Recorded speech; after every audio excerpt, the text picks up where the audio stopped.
Good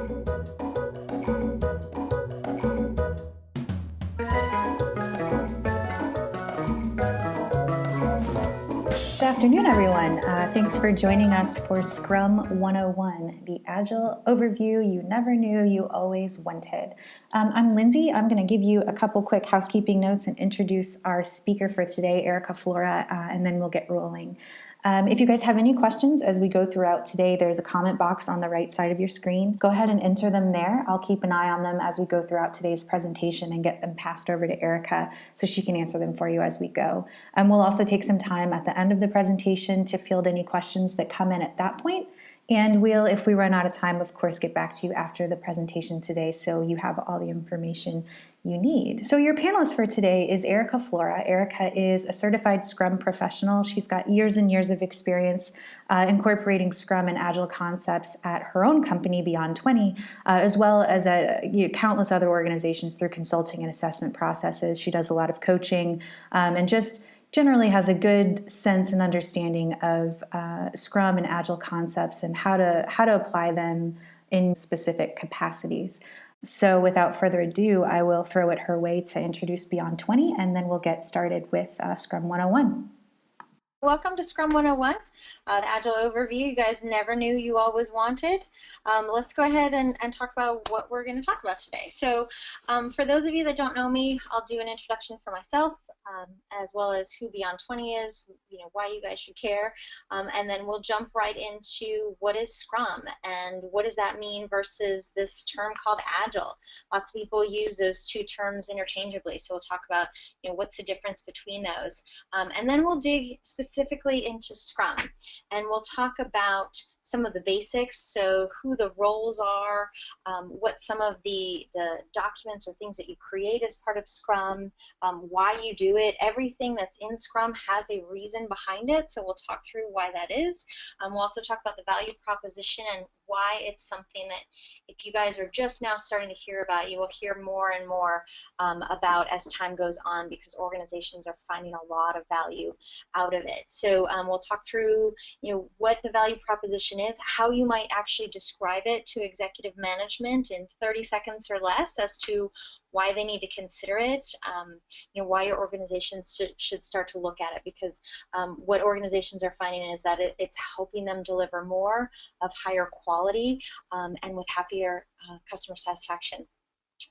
So we'll talk through value proposition, we'll get through some of the basics, so again, who the roles are, what some of the artifacts or documents are that you're creating, what some of the events or some of the meetings that happen or take place throughout a Scrum project, and the value behind each of those.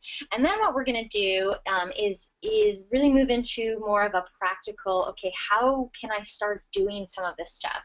And what you'll find and what we'll talk about is Scrum actually came out of software development, but lots of organizations, including us at Beyond 20, are using Scrum concepts within lots of different projects. So we use it internally to manage our day-to-day operations, so even outside of just project work. We use it to develop courseware, to run this conference we have coming up later this year. We use it for lots and lots of different stuff. And for those of you that don't work in software development or don't work in IT, do not worry, this stuff is going to apply to you regardless. So we'll talk about some ways that you can really start to take some of these concepts and in a very simple and practical way start to use them. And then I'll share with you guys some useful resources, some really good sites, some books that I really, really like on the topic, and then Lindsay will help me at the end facilitate some Q&A. We will likely have lots of questions because as part of our Certified Scrum Master courses and some of the Scrum training that we do, folks always have loads and loads of courses around, okay, what does all this stuff mean? How do we start to do this? So we'll handle as much as we possibly can in the hour that we have. Okay, so this is me. My name is ERIKA FLORA. I'm one of the principals at Beyond 20. I'm a certified Scrum Master, certified product owner, and what's called a certified Scrum professional. And I've got loads of other certifications as well. But for me personally, what I've done is I've been a project manager for, gosh, probably pushing about 15 years almost now. and I am what I like to call a recovering waterfall project manager, and we'll talk about exactly what that means. But about I would say about maybe 6 years ago or so, I got turned on to Agile and Scrum as a better way of working, and so I've had the opportunity to help do some coaching, lead some Scrum projects, both internally as well as for customers. So yeah, so it's been a really cool experience. And I work for Beyond 20. The name Beyond 20 actually comes from a Gartner research study where they looked at when mission critical systems fail within an organization, what the cause of that was. And what was really interesting that came out of this research was that actually only 20% of the time is it due to things like failure in software, failure in hardware, natural disasters, things like that, that actually 80% of the problems that we have within organizations specific to technology really stem from issues in people and issues in process. And so that's what we're passionate about. So our whole area of expertise is around IT service management, as well as Agile and Scrum. So to that end, we do lots of different things. We do training, we do webinars like this to share our knowledge and our information. We also do assessments within organizations to see, where folks are at, where there's opportunities for improvement, how to get better as an organization. We do coaching, consulting, as you can see, lots and lots of different stuff, emotional support, whatever is hurting an organization, we can come in and we can help address. We are also a PMI registered educational provider, which means that for those of you that are PMP certified and want that continuing credit called a PDU, we can help you out there as well. You do get one PDU or professional development unit for attending today's session. So yeah, good stuff. Okay, so what is Scrum? To properly talk about Scrum, we've got to back it up a little bit and talk about this thing called Agile. So let's do that first. What Agile is, like I said before, this actually came out of software development. And what was happening was that developers were finding that they were doing things differently than the status quo.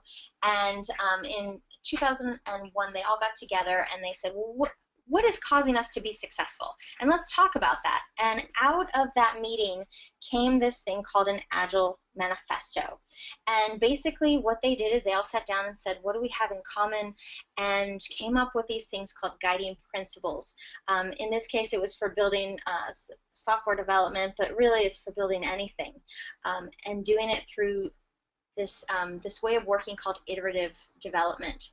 And they made this proclamation and they said, what we do is differently is we value individuals and interactions more than we do process and tools. Process and tools are important and that's what we're trained in, but we value the individuals and the interactions more. We value people more than process.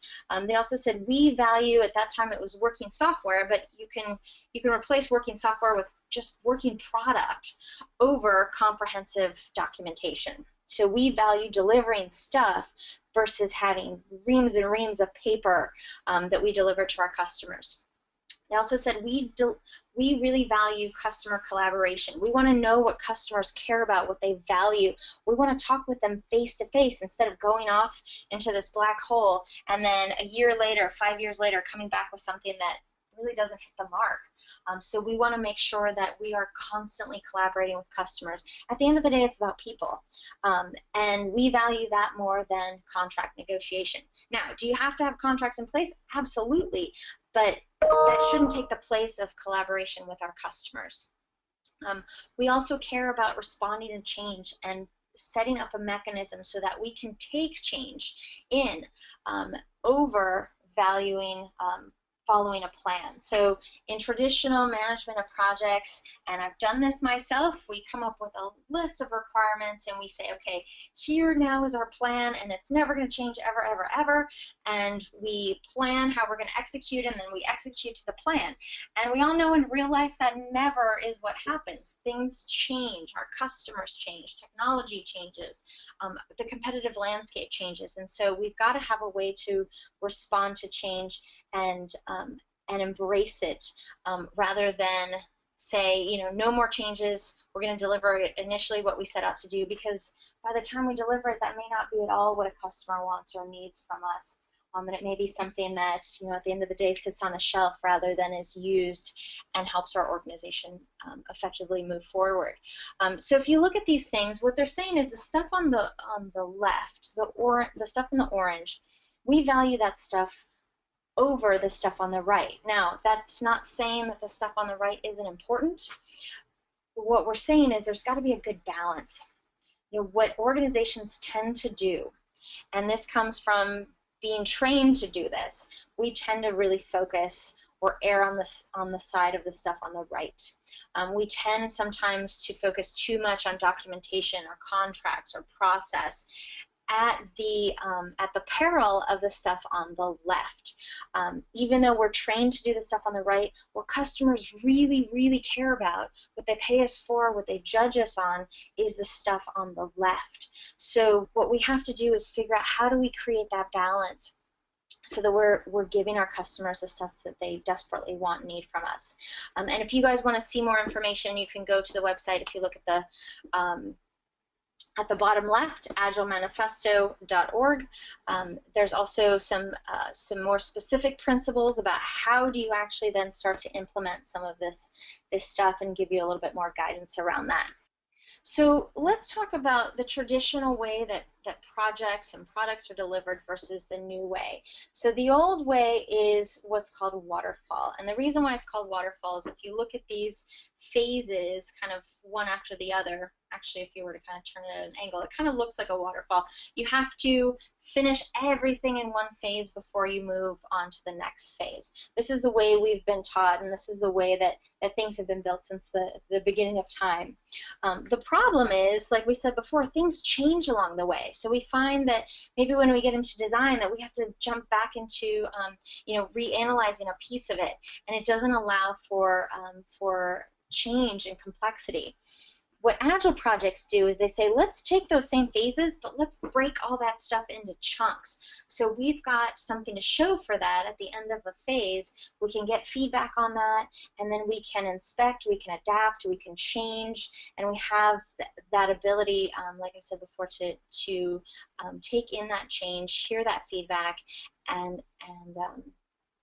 make our project and what we're delivering as part of our project really line up with what customers need. As a result, this goes back to the whole, why should we care about this? Why are organizations looking at Agile? Why do they care about Scrum? It's because Agile is working. This was a recent survey that was done around Agile versus Waterfall projects. And if you look to the left, if you look at the Waterfall projects, 14% of folks that ran Waterfall projects had success. That is pitiful. That is so embarrassing for our industry that 14% of Waterfall projects were actually successful. 57% were saying they didn't really create the value that we hoped for, and almost 30% were saying, yeah, you know what, they missed the mark. They were late. They were, they didn't fit our needs by the end of it. They ran way over budget.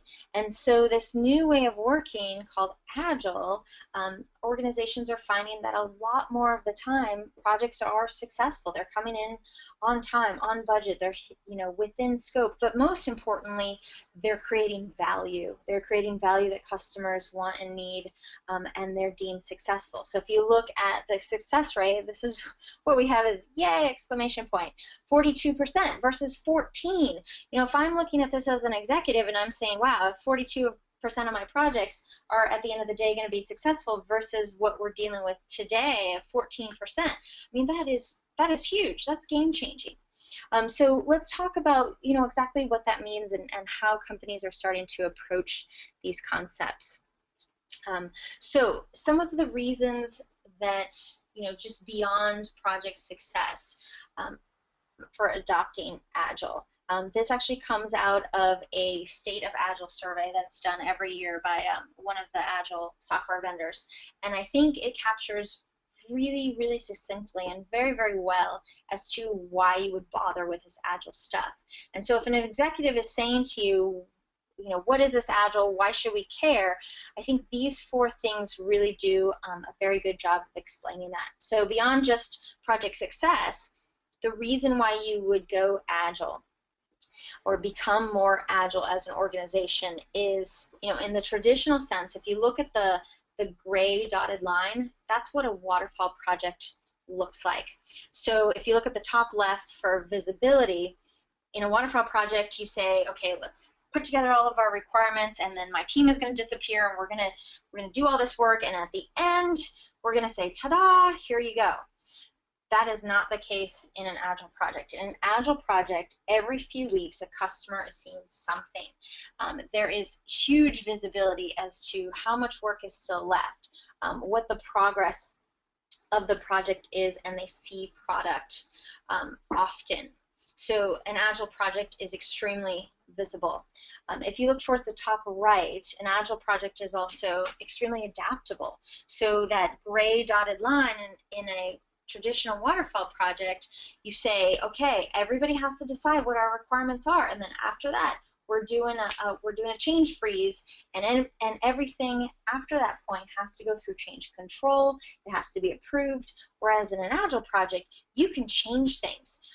You can reprioritize what gets delivered, and you can change that in every few weeks in what's called a sprint, which we'll talk about. So extremely adaptable. Agile projects are extremely adaptable. If you look at the bottom left for business value, in a waterfall project, basically what happens is you wait till the very, very end to deliver, and you've got this huge release, and you cross your fingers, and you hope and you pray, and that project hopefully is successful. Oftentimes it may not be. If you take an Agile project where you're breaking the work up into chunks, you can actually start delivering pieces of that project immediately. So you don't wait until the very end. And in fact, you can you can put some of the most risky things at the very beginning so that you get rid of that risk. And that's what, if you look to the bottom right, that's what that's showing. In a waterfall project, you have a tremendous amount of risk all the way through the project. Because in an Agile project you are delivering product, you can immediately start to take away some of that risk. So if an executive says to you, why should we go Agile? These are the 4 things you're going to say. Because an Agile project makes work extremely visible. You receive product often. We can accept change. We can be extremely adaptable. We bring immediate business value, and we take away risk. You don't wait until the end of the project for the risk to go away. We address risk head on and immediately. So I think, if you guys are trying to explain to your organization the importance of using this Agile philosophy to become more Agile as an organization, these are 4 really good points, very strong points to be able to communicate. Okay, so let's talk about Agile versus Scrum and how those 2 things are different. So Agile is a philosophy. We said that there's that manifesto that says we value these things over these other things that traditional companies value. In that philosophy, or under that umbrella, there's lots and lots of different ways that you can implement that Agile philosophy. There's here on the screen, these are about 12 of the most common ways that you can implement that Agile philosophy. And Scrum just happens to be the most common of the Agile methods that are out there. So Scrum is a method, and what I mean by that is it gives you specific tools, it gives you specific things that you need to do in order to call a project a Scrum project. But Scrum is just one of the many ways that you can go Agile within an organization. So if you think of it this way, it's kind of like Scrum is like the Kleenex of Agile. It's the most common, and the name of that brand has just kind of become what you call tissue. So Scrum is one type of Agile, if that makes sense. Okay, so let's talk about what's in Scrum, because there's some very specific things that are unique to the Scrum method. The first thing is you've got a couple of different what's called artifacts or documents that are managed within a Scrum project. So if you look at the bottom left, there's this thing called a product backlog. A product backlog, if you are a project manager like I am, what you've normally heard this thing called is your list of requirements. So there's this whole role called a product owner, and your product owner takes that product backlog, looks at all the requirements. They help clarify all the requirements that are in there, and they also prioritize those requirements. And this is the role essentially that is in charge of making decisions around the product. So they are the liaison between the team and stakeholders. They're the liaison between the team and the business to say, here's what we want to create as part of this project. So they're grooming what's called this thing called a product backlog, so all of our requirements. And then every sprint, what a sprint is just a period of time. It can be as short as 1 week. It can be as long as a month. And basically what happens is your product owner says, these are the things that are most important, and they'll work with the actual team itself to figure out what can we actually deliver in a short amount of time. So the team will say, okay, we because of the nature of the work that we're doing, we're going to stick to, let's say, 2-week sprints. So they'll meet with a product owner and they'll say, what can we actually deliver and call done within 2 weeks? And that will form what's called, if you look just above the product backlog, you'll see something called a sprint backlog. That's what the team is going to actually deliver within that sprint. So the team is going to say, let's figure out how we can deliver those things that can fit within that one sprint. So if you look kind of in the middle, this is the sprint going on. It can be as short as, again, as short as 1 week. It can be as long as 4 weeks. We internally tend to use about 2-week sprints. So every other week we're delivering something. Within that sprint, there's this meeting called a daily scrum. So if you look kind of above and to the left of the dark orange circle, you'll see this other circle that says a daily scrum. And we'll talk a bit more about what that is. But basically, the team is getting together every morning for 15 minutes, no more than 15 minutes, and they're just saying, here's what I accomplished yesterday, here's what I'm going to accomplish today, and they'll let the team know if they're blocked in any way or if there's any roadblocks that the team can help them remove. So what the daily scrum does is it makes sure that the team always knows what's going on and they're always making progress within that scrum, that time of the sprint. So whether it be 2 weeks, 4 weeks, what have you. And then by the end of that sprint, what we want to have is what's called potentially shippable product. So you may actually release it to a customer, you may not, but it should be what the team defines as done. It should be done, and it should be something that we can actually show to a customer and we can get immediate feedback on. So that's kind of the essence of what Scrum looks like.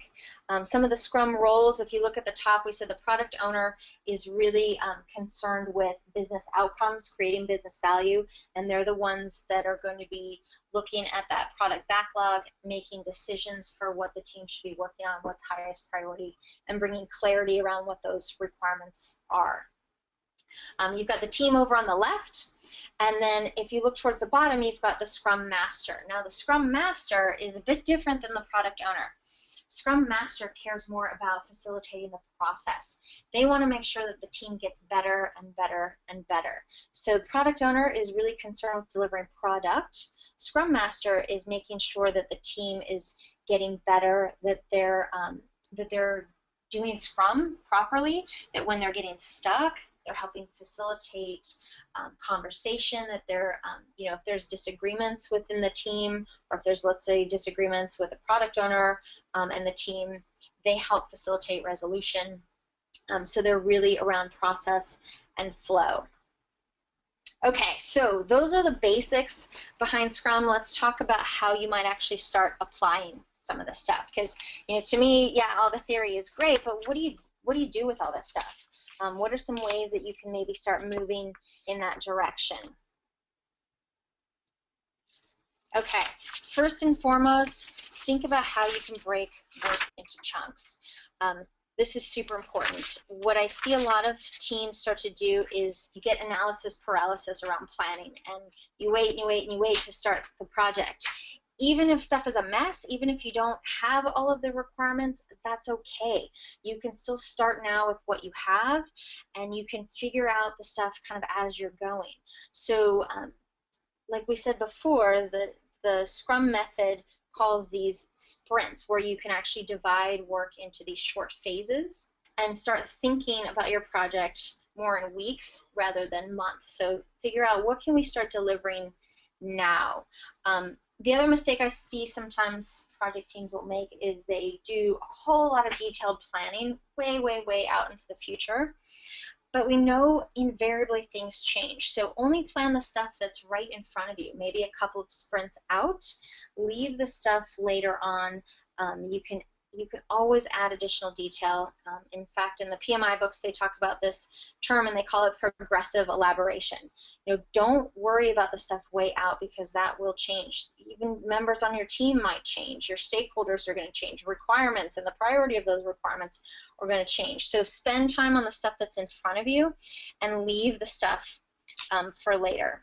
Okay, number 2, and this is a little bit different for a lot of teams, is you really should focus on outcomes. Don't focus so much on activity and how quickly are we trying to work, but really try to figure out, what is the outcome, what is it that we're delivering, and let's make sure that we're delivering the most important stuff first. Not just the stuff, and granted, there's going to be tasks and activities that have predecessors or things that have to be completed before you can start tackling some later work.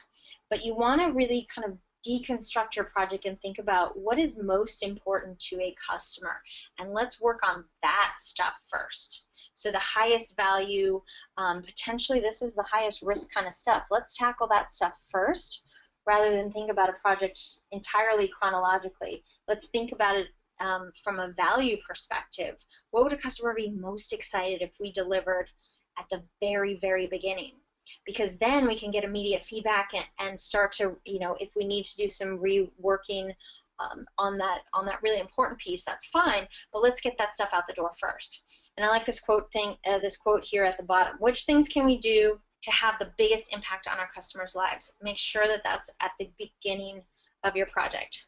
This also helps you maintain focus on the business case of the entire project. It helps you focus on your customer needs rather than figuring out maybe what's easiest to work on within your project. Okay, number 3, the thing that I see that's different about teams that have Scrum projects versus your traditional projects is they work to make the project visible. This picture here is just a picture of that's actually my task board above my desk that has all of the things. If you look at that H, the stuff on the left is all the stuff that I still need to do that hasn't been started. The stuff in the top middle, that's the stuff that's in progress, and the stuff over to the right, those are the tasks that have been completed. Below the H, so below that middle part of the H, that's the stuff that's blocked. That's the stuff that I need help from somebody else to make sure that keeps moving forward. So those are things that I need to get help with. But yeah, that's the biggest thing that I see with a Scrum team is project work is extremely visible, whether it be through a task board. There's also some optional kinds of tools that you can use, like a burn down chart and some other things that really help you understand, for example, how much work is still left in the project. But yeah, so some of the things I would start to say that I would say you should start to do is think about ways that you can make your project work more visible. Another way that you can do that is make your products or the outcome of the work that you've been doing, make that very visible to your customers. Make sure that you're getting feedback very often from your customers. And in the Scrum method, they have this thing called a sprint review, which means at the end of every sprint, so for example, at the end of 2 weeks, you have a standing meeting with your customers where you walk them through a demo of, here's what we've got so far, what do you think? And get their feedback and then start to incorporate that in the next sprint. The other thing I would say that I see with Scrum teams that's a bit different than traditional teams is communication happens differently. There's a lot more collaboration, in-person communication. When teams get stuck, there's lots and lots of activities that you can work through to help you with problem solving. These are just pictures of 2 examples that we use pretty often in teams. What you're looking at the left is just a tree that you draw, and this helps you talk about requirements. What are those things that are absolutely must-haves? You can talk about should-haves, could-haves, or what won't be in the product that you're creating. So it allows you to very visually look at those requirements. and that can help you build your product backlog. Over to the right, you'll see this boat, and there's lots of ways you can use this boat idea. I've seen project teams use them to talk about risks and what are those things that are going to anchor or pull the boat back. You can also use it for requirements and what are the, again, like we were saying, the must-haves and the should-haves. The could-haves and the won't-haves. And there's a lot of experimentation. The whole idea of Scrum is built on this idea of the scientific method. And what that means is you come up with a hypothesis, you try it out, you're constantly trying things out. Some things work, some things don't, but you at least have data to go off of because you're doing all of these experiments. Okay, so we have a request to go back over the H stuff again. All right, I will do that super quick. This is a very, very simple tool that you can put in place, and I found it to be extremely effective. This is a task board, and we just did very low tech. You can get some blue painter's tape or however you want to do it, and you just make a big H. So on the left of the H, this is where all the things that you have not yet started. So each task goes on an individual post-it. And the way that we do it, these are just our individual activities, and we limit each activity is about, we don't want them to be bigger than about a day's worth of work. So you put all of those things that you have to do on the left. Across the top, so above the line and the H, this is for all the work that's in progress. And what I personally like to do is only have one thing in that in progress. You know, I find when you multitask, you do a crappy job of getting a lot of things done. If you work on one thing until it's complete, you focus on that activity, you're going to be a lot faster. And it's going to be a lot higher quality if you focus on one thing at a time. So I personally only like to have one thing up there above or at the top of the H. And then on the right-hand side, these are for all the things that have been completed. And what's kind of fascinating is, personally, as well as I've seen other people do this, there's a lot of satisfaction that comes from moving something to that complete side. So, you know, you can use this at home, you can use this at work. Very simple task board. It kind of turns work into a game, and it makes it really fun, and it makes it satisfying to get these things done. So in the top middle, like I said before, this is for the stuff in progress. Over to the right, it's for everything that has been completed. And then below that line in the H, this is where you put anything that's blocked, anything that's stuck that you need help with. And it just really helps you visually see your work, helps you see the progress of your work. Anybody else can walk up to your desk and see exactly what's going on. If you have anything that's stuck, you know, how much stuff you still have on the left versus the right. And it's a really, yeah, it can immediately start to change how you work. It's pretty cool, actually. Okay, so we talked about number 4. Number 5 is to hold daily meetings. Now, some of you may go, oh my God, we have too many meetings already as it is. What I'm recommending is that you take those hour-long, 2-hour-long, the meetings that, you know, just kind of are soul killers, and you break them up. And you break them up into daily, very short. They don't have to be as long as 15 minutes. They can be 5 minutes long. But you break them up into daily just touch points. The Scrum method calls this your daily Scrum, and it just says get everybody together. If everybody's in the same office, even better. You can get them all into the same room, and you ask them 3 quick questions. So it doesn't matter the order that you go around, but everyone should answer the question very quickly. What did you get accomplished yesterday? What are you going to get accomplished today? And are there any things that are blocking you? Are there any impediments in your way?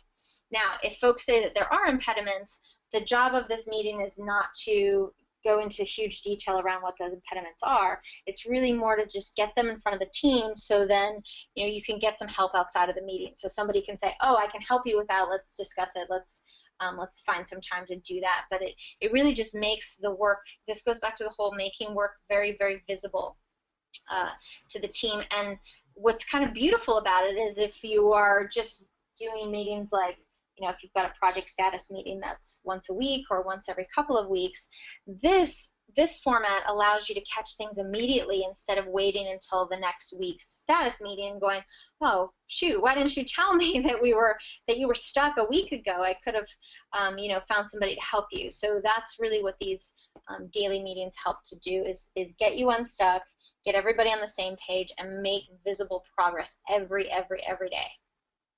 Okay, and then the last thing that I would recommend you guys start thinking about doing is not waiting until the end of a project to talk about lessons learned. In Scrum, there's this thing called, or there's this event called a sprint retrospective, which means at the end of every sprint, we're going to do this demo for our customers. We call this our sprint review.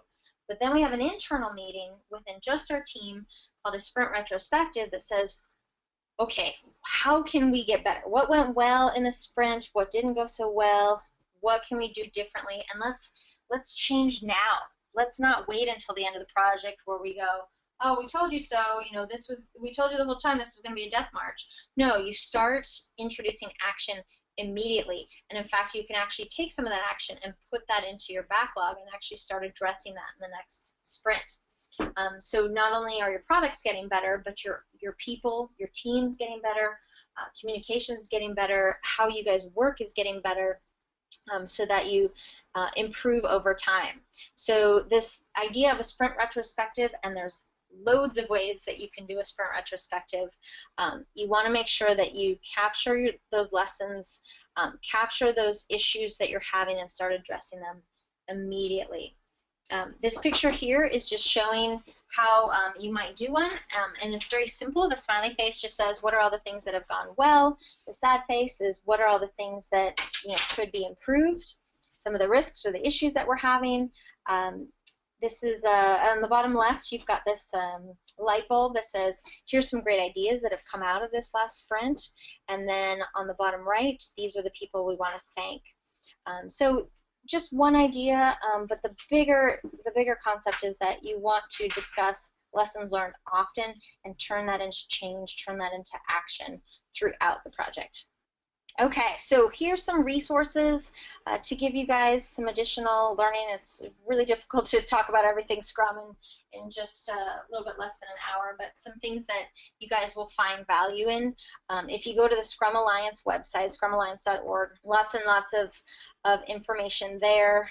There's some really cute little videos and stuff like that that can kind of get you more acquainted with Scrum and what all that means.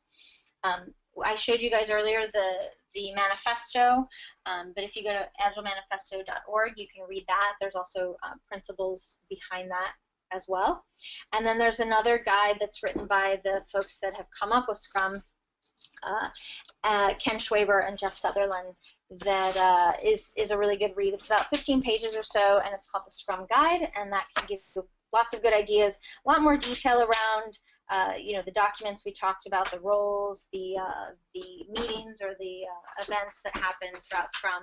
And then also I think Jeff Sutherland's book is pretty outstanding, very easy to read. It just talks about the why behind all of the things in Scrum. So really, really good resource. I definitely recommend it. All right, so we have some upcoming classes. We do a lot of Certified Scrum Master. We also do Certified Product Owner. We do PMI has an Agile certification called PMI ACP. But these are our Certified Scrum Master classes that we have on the public calendar out in DC for the remainder of the year. But if you're not in DC, we have books, we can travel, and we're happy to discuss if you guys want to do an on-site course for your organization. And I really recommend, if you guys are really trying to go in this direction, I recommend an on-site course, because the more folks that you have in your organization that are speaking the same language, that really get it, the easier time you're going to have in actually transforming your organization and causing change to stick. So yeah, feel free to reach out to me with any questions around classes. I'll try to answer some questions that are coming in now. Otherwise, please feel free to shoot us an email or give us a call. And then last but not least, Lindsay mentioned this at the beginning, we have an Agile Service Management conference coming up in October. It's on Wednesday, October 21st at the Newseum. If you guys live in DC, it's very easy to get to. The Newseum is super cool. I think the best museum in all of DC. It's amazing. And if you're not in DC, we'd love for you guys to come. We also have packages where you can get Certified Scrum Master Monday, Tuesday, and then come to the conference on Wednesday, so you can make it a 3-day trip and get a really fantastic certification as well as come to the conference. We also have a bundle where you can get ITIL Foundation certified on that Thursday, Friday. So you can do one certification, you can do two certifications, you can just come to the conference, but it'll be a really cool event. We've got CIO panels and just a ton of thought leaders and authors and really cool stuff going on. So if you have not registered for the conference, today is the last day for early bird registration, and I would definitely recommend it. It's going to be way super cool. Any questions that you guys have? Lindsay, I'll open it up to you. Whatever we've got, I'm happy to try to get through in the next, 10, 15 minutes that we've got left. We've got a couple that came in. I will read them in order. We're asking for suggestions how to accomplish Scrum or Agile if you have a virtual team. Ooh, okay. That gets a little bit more of a challenge. We actually have a virtual team ourselves. With a virtual team, like I was showing you guys before with the task board and the post-it notes and stuff like that, that doesn't work that well because you can't really see those task boards in a virtual team. So there are a number of really good tools out there. I would say you do have to rely more on technology, some sort of like an enterprise tool. But there's some good and pretty cheap ones out there. There's also a free one called Trello if you're just looking to do some basic things. But with a virtual team, you have to rely a lot more on tools, not just on like an actual Scrum tool, but how do you create that face-to-face interaction? So you want to use a lot more like video conferencing if possible, a lot more like instant messaging. So there will be a variety of tools that you'll probably want to use to really create more of that face-to-face. Now, face-to-face, if you can do it, is the best way, but I know a lot of times we're just constrained by the fact that organizations have teams all over the place. So you have to kind of step it up with tools to bring the team together a bit more. Excellent. You actually accidentally covered another question we had, which is, are there any free web-based tools for managing the task board? You mentioned Trello. I don't know if there are any others out there. That's the only one I'm aware of. Yeah, we are a version 1 partner. We're also a partner with AxoSoft. Those are a couple of other good tools that are out there. And like I was showing you guys before, version 1 does a state of Agile every year. That's a pretty good document to go through and just kind of see how organizations are using Agile concepts, what methods they're using, and what kind of success they're having with that. Great. We've got a couple more questions. We're getting a bunch of questions around the slide deck and PDUs. So you're going to all get the slide deck via email, probably early next week, and that email in the body will include specific instructions for collecting your PDU for this webinar. So no worries there, and you're welcome to email ERIKA or myself if you would like any other resources. We have a ton. Beyond that, though, we have a question looking for examples of non-IT projects where you've used Scrum principles. Yeah, so there's lots of great stuff out there. In fact, there's a website called scrumyourwedding.com that is just adorable. So yeah, you can use Scrum for, I've seen, if you just Google like Scrum for sales, whatever you're trying to apply Scrum to, I would just Google it. I've seen lots of great videos around Scrum for human resources, Scrum for sales, Scrum for just about anything, running a marathon, losing weight. I'm finding lots and lots of examples out there, and they're really not that hard to find, but I'm happy to send some additional details for you guys if you're struggling to find some examples. But yeah, it's really something that can be applied all over the place. And in fact, in that Scrum book I was telling you guys that Jeff Sutherland wrote, let me go back to that picture really quick. Don't forget the conference, yay. This one here, he talks about how his son used Scrum concepts as a journalist for NPR and how that worked, and it was fascinating. He talks about how he used Scrum when he was, I believe it was in the Army, and how that looked and what that was like. So yeah, these these concepts are extremely simple. It's really around just, how about instead of taking all the requirements and disappearing and delivering something after the fact to a customer, how about we just show our customer what we're doing so we can get feedback on that and get feedback very often. So the concepts are very simple, and you'll see that in the Scrum Guide if you guys end up reading that this stuff is simple, but it's really difficult to master. It's really difficult to do a good job at. So in order to do that, you want to make sure that there's commitment from your organization, that you're given the resources that you need to make it successful. Otherwise, it'll fall flat. It's very easy for organizations to get it wrong. And you want to make sure, if this is really important to your company, that you get it right.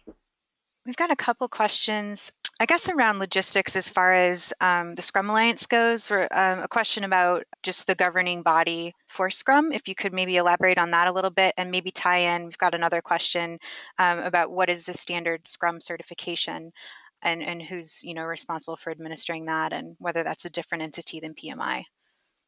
Okay, can you say that one more time? I sure can. I sure can. So about the Scrum Alliance, the governing body, how the standard kind of certification process works there, Scrum Alliance being different from PMI, and how those certifications work. Okay. So PMI certification, it's growing quite a lot, but it's not as popular as the big one called Certified Scrum Master that's done through the Scrum Alliance. If you're interested in taking PMI's ACP exam, you need 3 days of Scrum training. If you were to take a ACP exam prep class, that will give you the requirements that you need. It's very similar. If you guys are familiar with the PMP process, you have to fill out an application, pay your money, show that you've got the education requirement fulfilled, and then you take the exam through PMI. Now, Certified Scrum Master, like I said before, much more popular. That's done through the Scrum Alliance. And the way that that's done is you take a 2-day class and you actually take the certification online. It is open book, so it's a lot more approachable for a lot of folks. And basically you take the 2 days of the class, take the online exam, and pass that, and you are a Certified Scrum Master. But for our Certified Scrum Master classes, the exam is included. We actually also include a 100% exam pass guarantee. So in the event you do not pass the first time, we will actually pay for the retake for you to get through that. Okay, I think that's all we've got. If you guys have any questions that cross your mind afterward, you're welcome to send them to myself or ERIKA directly via email, and we'll help you out there. We will be sending a link to the recording as well as the slides probably early next week, and that will also include grabbing that PDU if you are a PMP. Otherwise, I think that's all we've got. ERIKA, anything else? No, thank you guys very, very much.